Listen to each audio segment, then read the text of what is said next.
ధన్యవాదాలు అధ్యక్ష. అధ్యక్ష, తేనెటీగల పెంపకం అన్నది రైతులకు అడవులకు ఇద్దరికి కూడా రెండిటికి కూడా మంచిది అధ్యక్ష. పండేటటువంటి పంటలలో దిగుబడిని పెంచేటటువంటి ఆస్కారం కూడా తేనెటీగలతో ఉంటుంది అధ్యక్ష. అట్లానే గిరిజన ప్రాంతాల్లో ఉండేటటువంటి గిరిపుత్రులకు ఉపాధి అవకాశాల కోసం అందరు ప్రభుత్వాలను కూడా వెతుకులాడుతూ ఉంటాం అధ్యక్ష. అదేవిధంగా మైదాన ప్రాంతాలలో ఇప్పుడు వికారాబాద్ లాంటి ఏరియాలో ఎక్కడైతే సన్ఫ్లవర్, ఓమ ఇవన్నీ పండిస్తారో వాటిలో ఇంటర్లేసింగ్ క్రాప్ కూడా హనీబీస్ని పెంచేటటువంటి ఆస్కారం ఉంటుంది అధ్యక్ష. ఉమ్మడి ఆంధ్రప్రదేశ్లో ఉన్నప్పుడు తెలంగాణ ప్రాంతం వివక్షకు గురై మరి ఇక్కడ హనీబీ కాలనీస్ 0 ఉండే అధ్యక్ష, కేవలం 0 ఎక్కడ లేకుండే.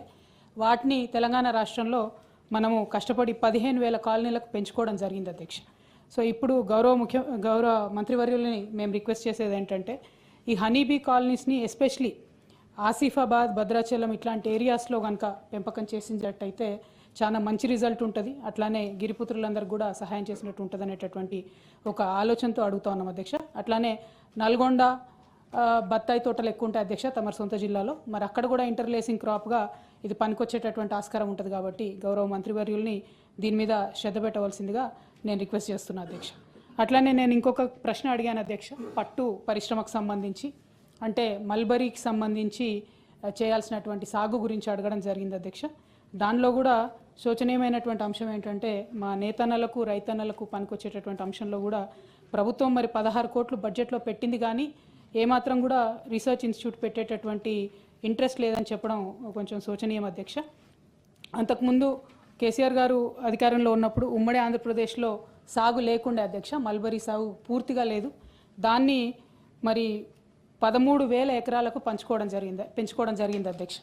అట్లానే మనము జగిత్యాలో గౌరవ పెద్దలు జీవన్ రెడ్డి గారు మేమందరం కూడా కలిసి కొంతమంది యువ రైతుల్ని మరి ప్రోత్సహించి మల్బరీ సాగు అక్కడ కూడా ప్రయత్నం చేసినాం అధ్యక్ష.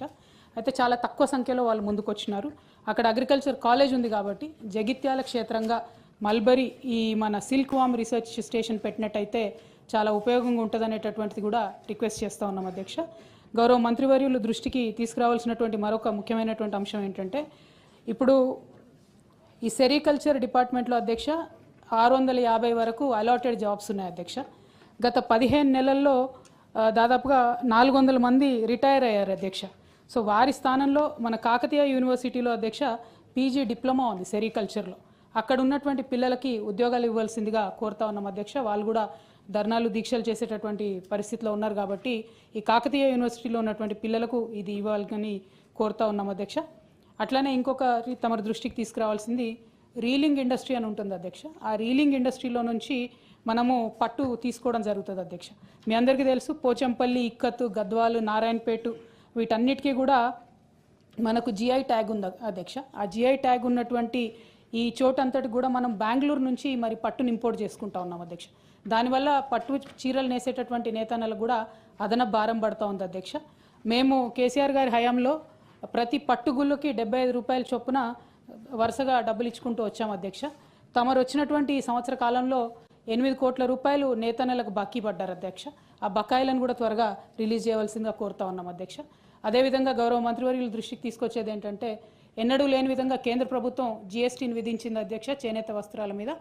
దాన్ని మేము మ్యాచింగ్ గ్రాంట్ ఇస్తాము, మా రాష్ట్ర ప్రభుత్వం నుంచి GSTని చేనేత మీద మాఫీ చేస్తామని చెప్పారు అధ్యక్ష.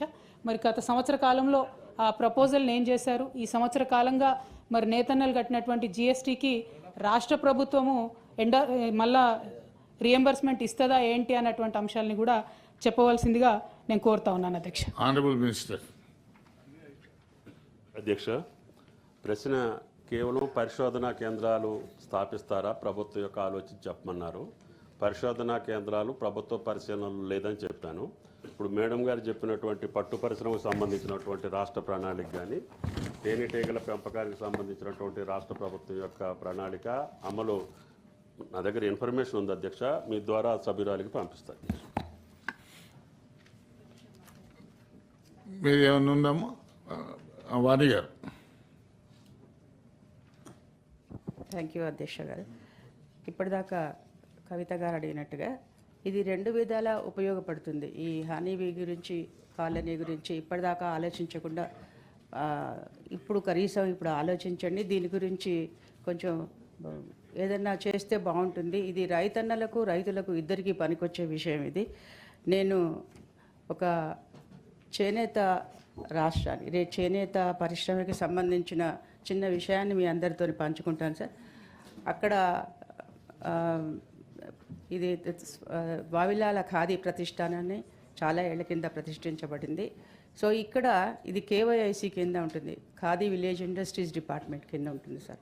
సో ఇక్కడ ఖాదీ కన్నా ఎక్కువ ఈ విలేజ్ ఇండస్ట్రీస్ ఏదైతే ఈ గిరిజనులు తీసుకొచ్చిన అనేక వస్తువులను ఎక్కువ అమ్ముతాం. అందులో మొదటిది తేనె. సో తేనె పరిశ్రమ గురించి ఇది రైతులకు ఉపయోగము, అట్లాగే మరి నేతలకు కూడా ఉపయోగం కనుక దీని గురించి ప్రభుత్వం కొంచెం శ్రద్ధ పెట్టి ఇంకా ఇంప్రూవ్ చేయాలని మీ ద్వారా నేను కోరుతున్నాను. Thank you.